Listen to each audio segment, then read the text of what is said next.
Little Ram.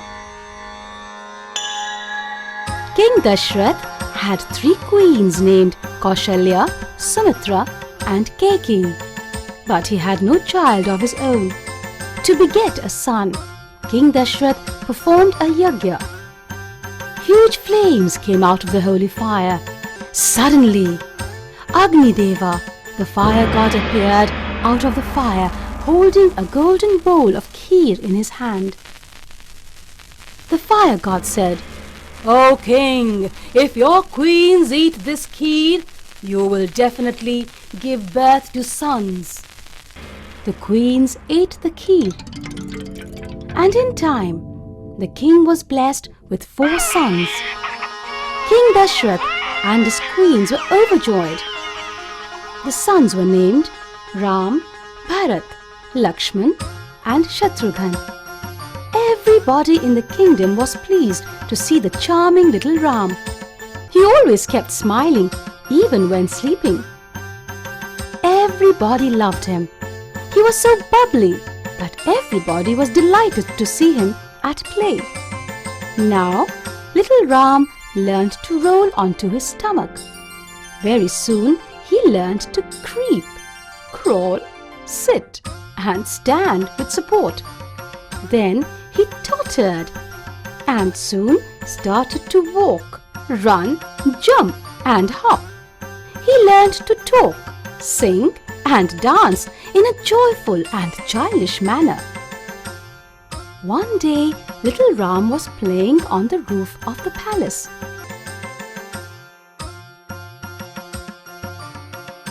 It was growing dark as the sun had set. The moon began to rise in the sky. The moon was big, round and shiny. It was a full moon night. There were many stars twinkling in the sky. He left all his toys and said, "I want the moon."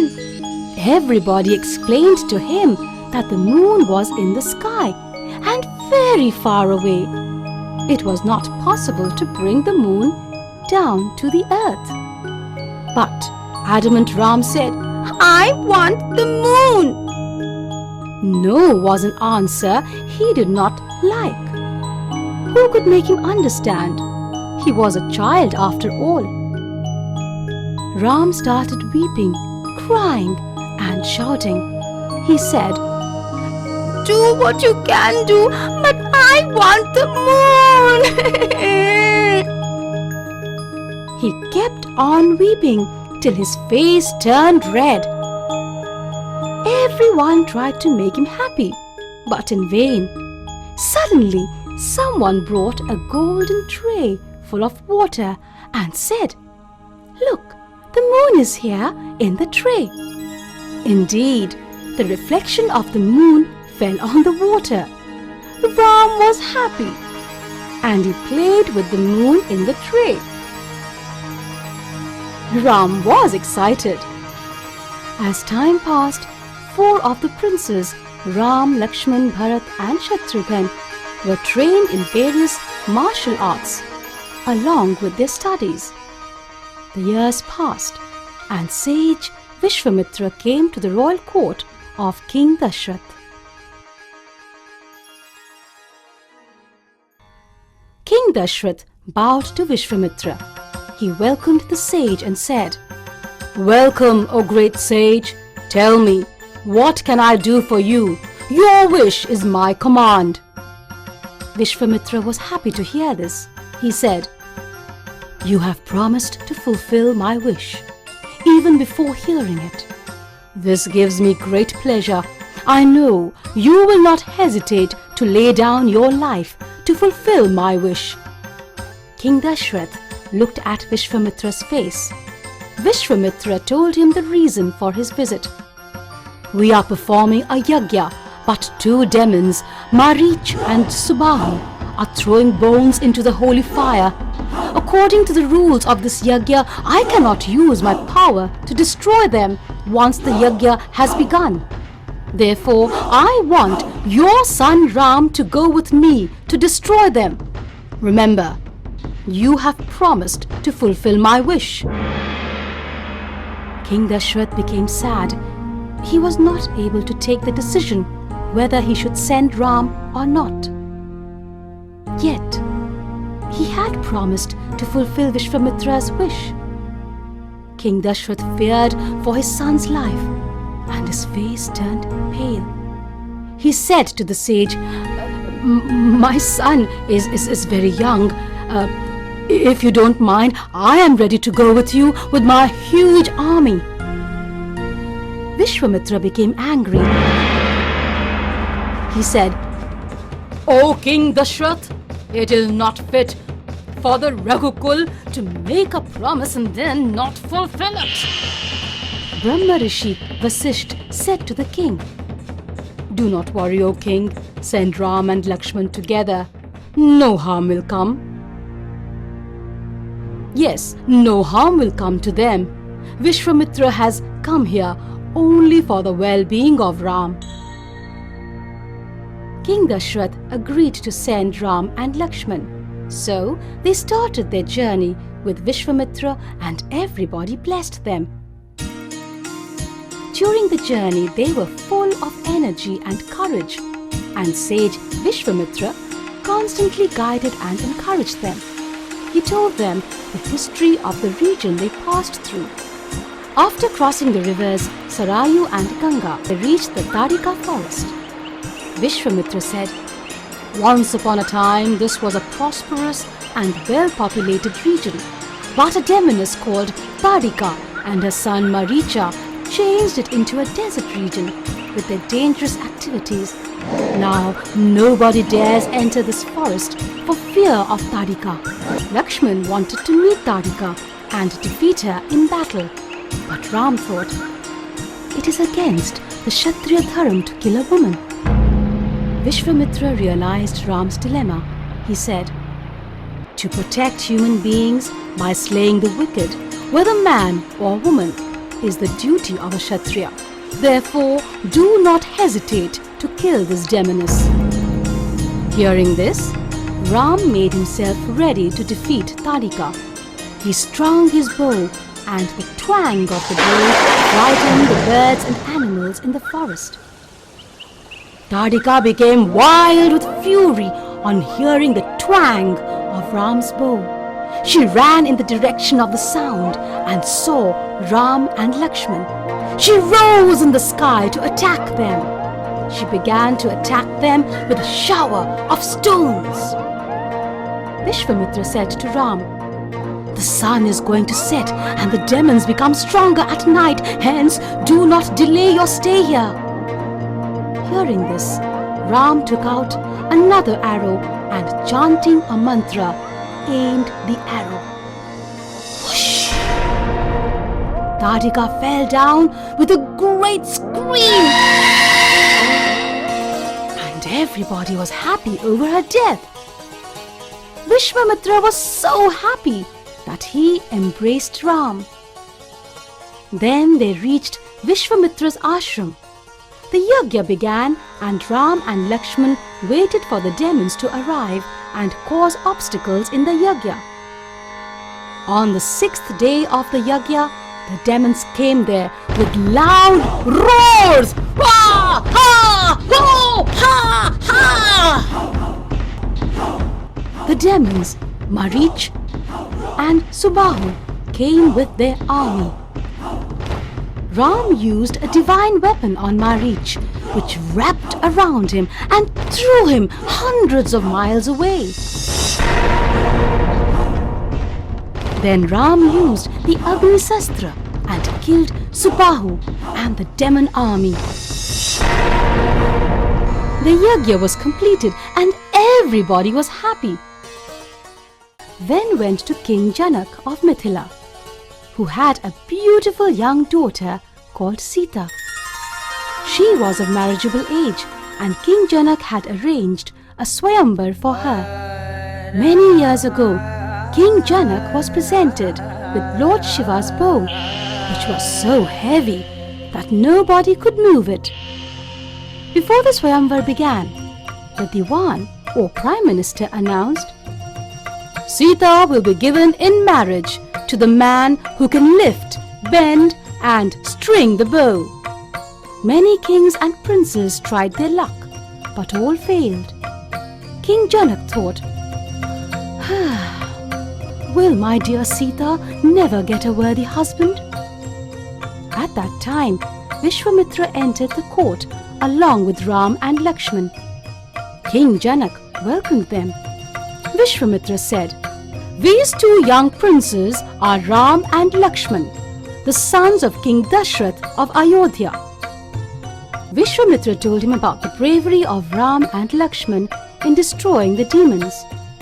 Vishwamitra said to him, "Ram and Lakshman have come here to see Lord Shiva's bow." Hearing this, King Janak immediately agreed and said, "The princes can certainly see Lord Shiva's bow. I will give my daughter Sita in marriage to the prince who will lift the bow and string it."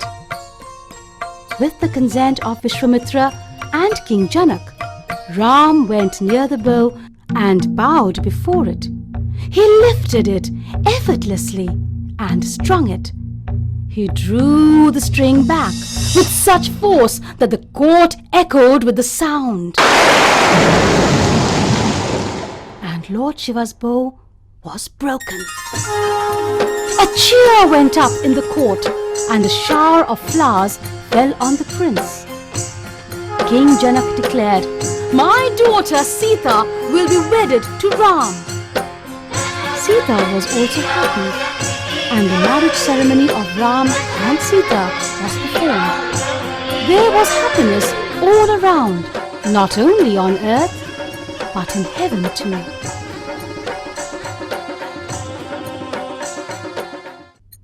Kaikeyi was the favorite queen of King Dashrath. She was delicate, charming, and as beautiful as an apsara. Kaikeyi was the youngest of the 3 queens. King Dashrath had married her because of the inability of his 2 queens to have a child. She was loved and respected by all as she was intelligent. She was kind-hearted but got upset and angry very quickly. Kaikeyi was also not able to have a child. Because of this, King Dashrath performed a yagya to beget a son. Kaushalya, the eldest queen, got the largest, and Kaikeyi got the least share of kheer given by the holy fire. Kaikeyi felt jealous because Sumitra, the second queen, also got the kheer twice, while she, Kaikeyi, got the least share of the kheer, but she was happy with the thought of having a son.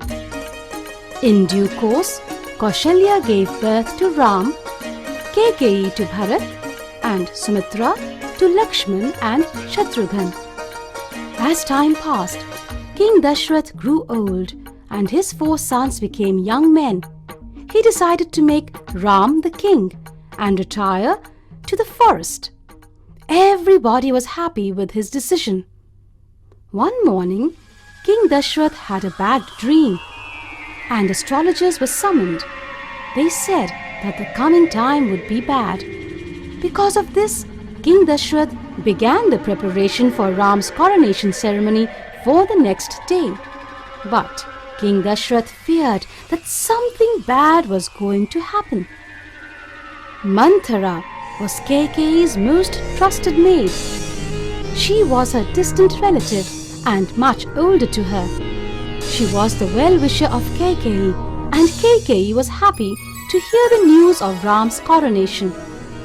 But Manthara poisoned Kaikeyi's mind against Ram. "You are so simple and innocent. Why don't you realize that when Ram becomes king, you and Bharat will become his slaves?" Kaikeyi replied, "Manthara, it is not right to doubt Ram's honor and integrity. He loves and respects me like his mother, and he also loves his brother Bharat." Hearing this, the cunning Manthara said, "Alas, Ram is only pretending. Kaushalya hates you, as you are the king's favorite queen. When her son becomes the king, she will take revenge on you. Anyway, instead of Ram, Bharat should be crowned the king of Ayodhya." Hearing this, Keike's heart filled with jealousy, as every mother always likes to see her son do well. So she wanted her son Bharat to be king. Manthara continued to poison Keike's mind. Manthara said, "O Queen, think about it. If their intentions are not evil and wicked, why this haste? Can't they hold the coronation ceremony after Bharat returns from your father's kingdom? But this is an evil plot to keep Bharat away." Keikei was cultured and sensitive, but hearing this, her mind was filled with grave suspicion and bad thoughts. As she had little knowledge of the world, she could be easily deceived, and she could be very stubborn. All she could now think of was, Bharat should be crowned the king. Manthara said to Keikei, "I have thought of the way to ensure that Bharat is crowned." Keikei asked, "What is that way?" Manthara said, "We will kill 2 birds with 1 stone. Bharat will be crowned and Ram will be exiled." Keikei said, "It will be good to crown Bharat as the king, but why should Ram be sent to the forest?" Manthara said, "You are so simple. Don't you understand that if Ram remains here, he would overthrow Bharat?" Keikei lost her ability to think, and now she only wanted to see Bharat crowned the king. Manthara said to Keikei, "Do you remember that once, when King Dashrath was wounded in a battle against King Shobara, you saved his life? He said, 'Ask me for boons.'" Keikei immediately said, "Ah, yes, I remember. I had said to him that I don't want anything now. I will ask for my 2 boons later." Manthara said firmly, "Ask for the first boon that Bharat should be crowned the king. For the second boon, ask that Ram should be sent to the forest." Manthara convinced Keikei, and finally she agreed. Now she said to Keikei, "Go to the room, throw away all your ornaments, get angry, lie on the floor, cry loudly." Keikei started her drama and became a puppet in the hands of Manthara. Keikei. Whenever King Dashrath sat free from his administrative duties, he went to the palace of his favorite queen Keikei to relax. That day, he went to Keikei's palace after giving the orders of the preparation of the coronation ceremony. But he could not see her anywhere. He called her and heard Keikei's cries from the other room. King Dashrath saw her lying on the floor. Her hair was unruly. She was rolling on the floor like someone in great pain. King Dashrath was shocked. He lovingly asked her the reason for her cry, but she did not answer. She continued her drama for some time. After some time, she reminded him of the 2 boons. King Dashrath said, "Why are you crying over that? Ask me for the 2 boons. I promise to grant them now." Pleased, Keikei said, "You must fulfill your promise." The king said, "Sure, I will not hesitate to lay down my life to fulfill my promise." Keikei said, "My first wish is that Bharat must be crowned the king. My second wish is that Ram must be exiled to the forest for 14 years. King Dashrath was shocked. He fell down unconscious. After regaining consciousness, he tried to reason with Keikei, but she did not agree. She refused to listen to him. King Dashrath said, "I cannot live without Ram. My death is near." So saying, he again fell down unconscious. His condition became so pitiable that he often lost his consciousness. But Keikei did not agree. At the same time, Vasundhara sent a message. "The auspicious time for the coronation is approaching. The king is requested to arrive in the pandal. King Dashrath did not say a word. But Kaikeyi said, "The king has not slept the previous night. He wants to see Ram." So Ram came over to see his father. He was shocked to see the state of his father. He asked him about his condition, but did not get an answer. Kaikeyi told him about the two boons. Ram was calm. He said, "Is that all? I will go to the forest today." Everyone was filled with grief after listening to the news. Lakshman and Sita also decided to go to the forest, and Kaikeyi was condemned by all. Lakshman was angry. Ram said to him, "We should not be angry with Mother Kaikeyi. She has always loved us. It is just fate that has made her think and behave in this manner.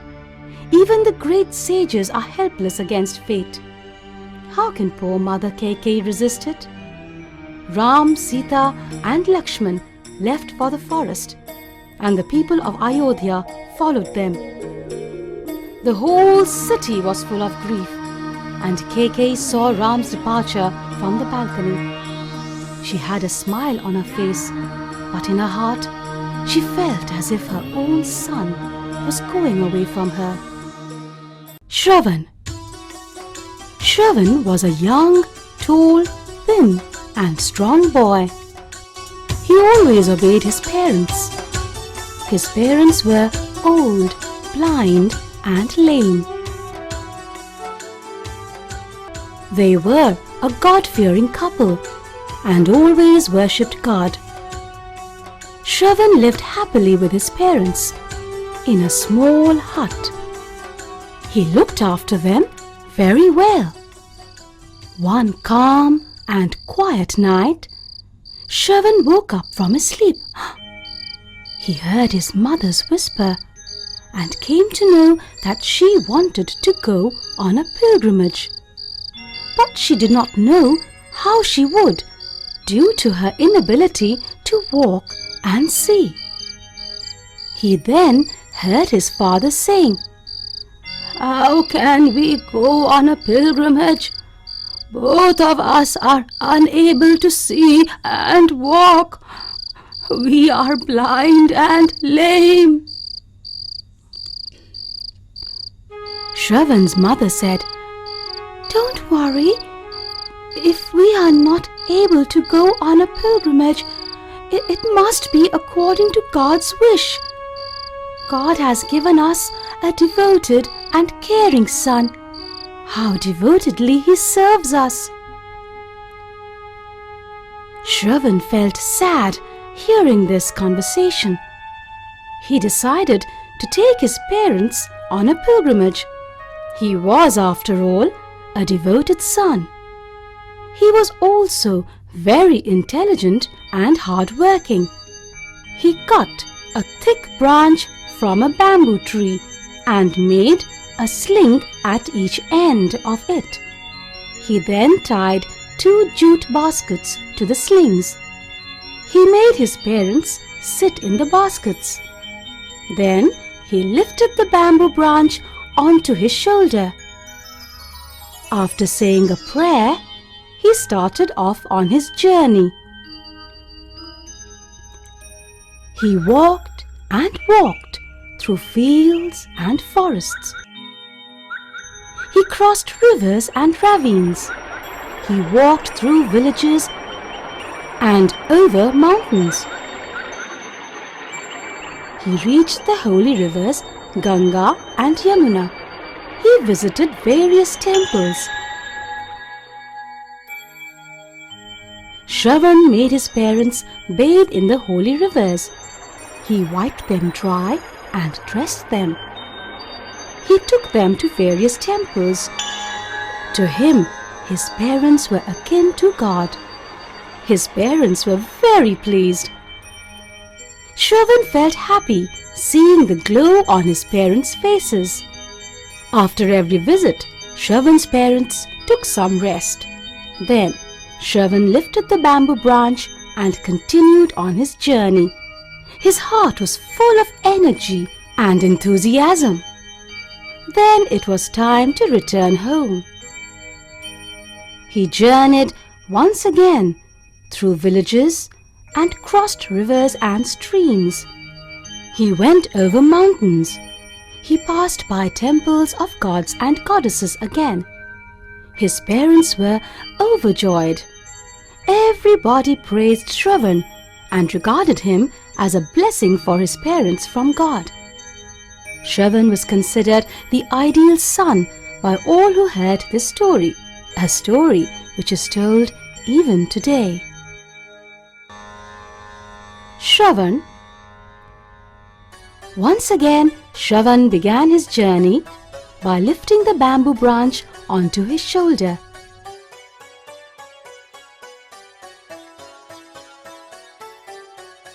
The sun was shining brightly and Shravan went on walking.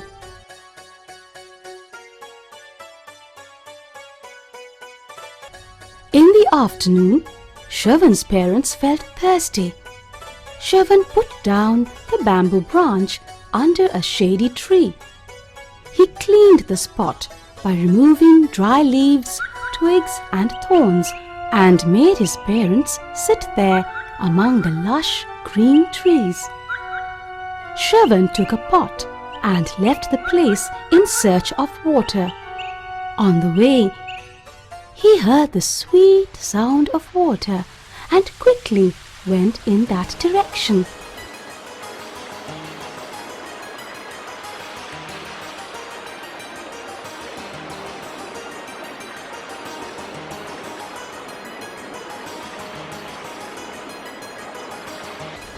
He saw a beautiful river and he went over to it. He was also very thirsty. The water was cool and fresh. And as he tried to quench his thirst, he thought of his thirsty parents. Shravan realized that his thirsty parents would be waiting for him anxiously. So he dipped the pot in the river water.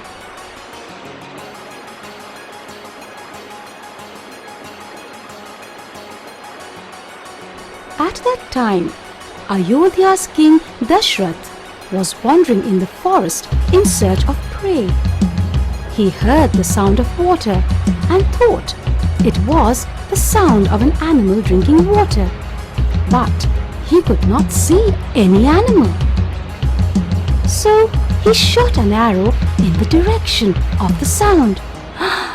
The arrow went out of his bow and struck the unseen target. Alas! The arrow struck the chest of Shravan, and the whole forest echoed with his painful cries.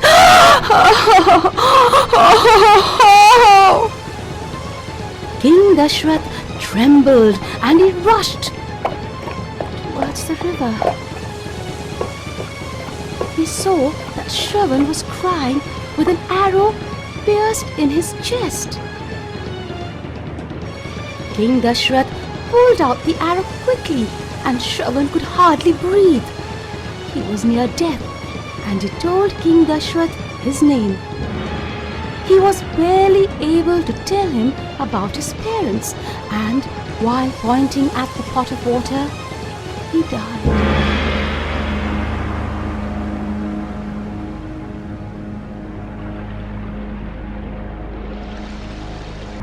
King Dashrath's heart was filled with grief. He realized his mistake, but nothing could be done. King Dashrath now thought of Shravan's parents and picked up the pot of water. Filled with grief, with a heavy heart, he walked towards Shravan's parents. When Shravan's mother heard the sound of footsteps of a stranger, she asked who it was. King Dashrath was sad and he stood there without uttering a single word. His heart was wounded with grief. Slowly he told them that he was King Dashrath. By mistake, he had shot an arrow and he stopped. Shravan's father impatiently asked him to continue. King Dashrath continued talking. He told them that by mistake the arrow had hit Shravan and killed him. King Dashrath added that they could treat him as their son and he would serve them as Shravan. King Dashrath was trying to reduce their grief by assuring them that he would take them on their pilgrimage and then to his palace. Shravan's parents were full of grief. They wept and grieved for their dead son. They could not bear the shock of their son's death and fell down dead. But at the time of death, Shravan's father cursed King Dashrath and said that he would die with the grief of parting from his son. King Dashrath was stunned and the pot fell down from his hands. Tar! There was water and broken pieces of pot all around. With a grieving heart, King Dashrath returned to his palace through the gloomy forest. A long time has passed, but even today, parents long to have a son as devoted as Shravan. How many days we have to stay here? We are very much liable for the people of this house for allowing us to stay here.